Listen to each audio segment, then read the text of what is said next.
بسم اللہ الرحمن الرحیم۔ السلام علیکم۔ آج 20 جون 2020 بروز ہفتہ سعودی عرب کی تازہ ترین خبروں کے ساتھ میں ہوں وسیم جان۔ ناظرین، سعودی وزارت داخلہ نے ملک کے تمام شہروں میں کرفیو ختم اور معمولات زندگی بحال کرنے کا اعلان کیا ہے۔ سعودی پریس ایجنسی کے مطابق وزارت داخلہ نے اعلامیہ جاری کرتے ہوئے کہا ہے کہ 26 مئی کو جاری ہونے والے بیان اور صحت اداروں کی سفارشات کی روشنی میں سخت حفاظتی تدابیر پر عمل کرتے ہوئے ملک بھر میں معمولات زندگی بحال کرنے کے امکانات پر غور کرنے کے بعد ایوان شاہی نے چند فیصلے کیے ہیں، جن کی تفصیل درج ذیل ہے۔ سعودی وزارت داخلہ کے اعلامیہ کے مطابق کل اتوار کو صبح 6 بجے سے تمام شہروں میں کرفیو ختم کیا جائے گا۔ تمام کاروباری سرگرمیاں بحال کی جائے گی، تاہم حفاظتی تدابیر پر سختی سے عمل کیا جائے گا۔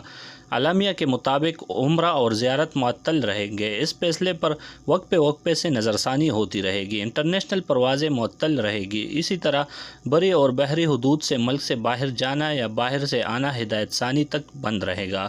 وزارت داخلہ کے مطابق اس بات پر تاکید کی جا رہی ہے کہ کورونا وائرس کے انسداد کے لیے اختیار کی جانے والی حفاظتی اور احتیاطی تدابیر کی خلاف ورزی پر مقررہ سزائیں ہوں گی۔ ناظرین، حائل شہر سے 250 کلومیٹر دور زرعی علاقے میں ٹریفک حادثہ ہوا ہے، جس کے نتیجے میں 4 پاکستانی کارکنوں سمیت 9 افراد جاں بحق ہو گئے ہیں۔ سبق ویب سائٹ کے مطابق ہائٹ کمشنری کے محکمہ شہری دفاع نے بتایا ہے کہ 5 افراد پر مشتمل سعودی فیملی کی کار سامنے آنے والی پک اپ سے ٹکرا گئی، جس میں 4 پاکستانی سوار تھے۔ تصادم کے باعث دونوں گاڑیوں میں آگ لگ گئی اور تمام مسافر موقع پر جاں بحق ہو گئے۔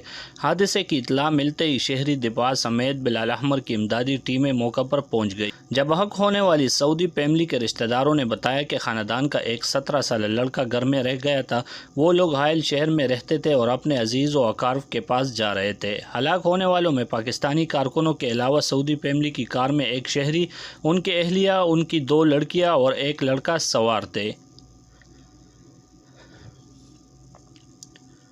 ناظرین، ریاض میونسپلٹی نے شہر کی سڑکوں سے 12,000 سے زیادہ خراب اور لاوارث گاڑیاں ہٹا دی ہیں۔ ریاض میونسپلٹی نے دارالحکومت کے مختلف محلوں کی سڑکوں اور راستوں پر عرصہ دراز سے پارک 12,000 سے زائد خراب اور لاوارث گاڑیوں کے ساتھ غیرقانونی طریقے سے سڑکوں پر موجود 235 سے زائد آلات اور مشینیں بھی ہٹائی ہیں۔ اخبار 24 کے مطابق سعودی عرب کی تمام میونسپلٹیوں کی طرح ریاض میونسپلٹی شہر کی سڑکوں اور راستوں پر طویل عرصے سے پارک گاڑیوں کے حوالے سے طریقہ کار مقرر کیے ہوئے ہیں۔ میونسپلٹی کے اہلکار مقررہ مدت سے زائد عرصے تک سڑکوں پر کڑی گردآلود گاڑیوں کی فہرستیں تیار کرتے ہیں، پھر ان گاڑیوں کے مالکان کو متنبہ کرنے کے لیے باقاعدہ طور پر سٹیکر گاڑیوں پر چسپاں کیے جاتے ہیں، جن میں انتباہ کیا جاتا ہے کہ جلد از جلد گاڑی یہاں سے ہٹا لی جائے۔ 3 مرتبہ ایسا کیا جاتا ہے اور چوتھی بار گاڑی اسپیشل کمپنی کی مدد سے سڑکوں سے اٹھوا کر میونسپلٹی کے احاطے میں جمع کرا دی جاتی ہے۔ ریاض میونسپلٹی کا کہنا ہے کہ دارالحکومت میں 12,000 سے زیادہ خراب اور لاوارث گاڑیوں کی پارکنگ سے شہر کا منظر بدنما لگ رہا تھا۔ گاڑیوں پر گرد جمی ہوئی تھی، لاوارث جانور بہت ساری گاڑیوں کے اطراف ڈیرے ڈالے ہوئے تھے، جس سے حفظان صحت کا مسئلہ بھی پیدا ہو رہا تھا۔ ناظرین، سعودی عرب میں مزید 3,941 افراد کے کورونا وائرس سے متاثرہ ہونے کی تصدیق ہوئی ہے، جس کے بعد کورونا وائرس میں مبتلا افراد کی مجموعی تعداد 1,54,233 ہو گئی۔